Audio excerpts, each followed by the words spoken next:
lone working is good, but also I think for each of them they don't get the chance to work together, to ever speak together as a team. And even little things like one person will think it's a great idea to pull all of the diaries and all of the stuff upstairs in the office.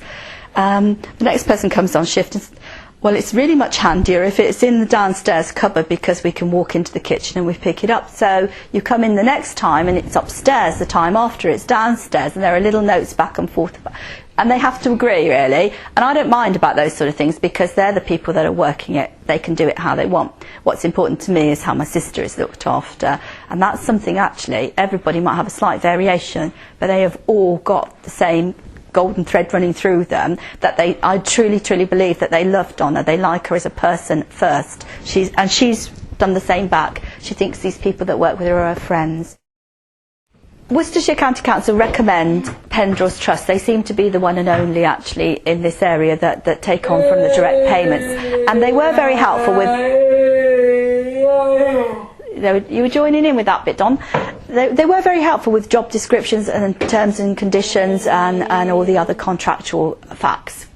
I'm fortunate that I used to work in payroll. I was actually accountancy trained, so I know quite a bit about bookkeeping and payroll. And I also went to my own local accountant to ask some information about whether they would actually do the payroll processing, because whilst I didn't mind adding up the hours and looking at the timesheets and signing those sort of things off, to actually process the payrolls every week and make sure that the money was in the bank was not so much something I wanted to get too involved with. So what we did, we've got a bit of a pick and mix. We've got a couple of people who are self-employed. The criteria for self-employment is very definite, and you have to fit that bill. So I did make sure that they've got the right self-employed registration. One person who is on our relief I hadn't mentioned, but she's got adult placement exemption, and she's got all of the paperwork to say so, and that's absolutely fine. There's a couple of ladies, I think there's the other two are PAYE. So we went to Pendraws Trust and asked how much it would cost to have a monthly pay run. We went to the local accountant and asked how much it would cost.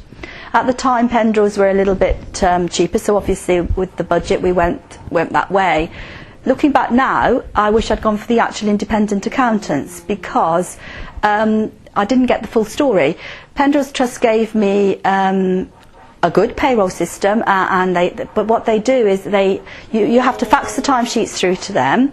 They'll work out the monies and send that back to you on a pay slip. But then you have to go and do that bit, put it into the bank yourself. So you either have to give the person a cheque, or in our case, we do telephone banking.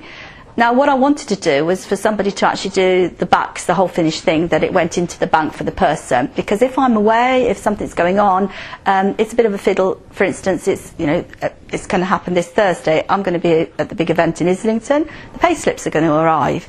I can't make the staff wait, so I've got to find somebody else to phone it through for me. I found that was a little bit untidy, and I would have preferred to have completely, perhaps paid even more or whatever, and had a complete service. But we were encouraged to go with Pendraws because they were kind of recommended. They had a lot of county council work at the time.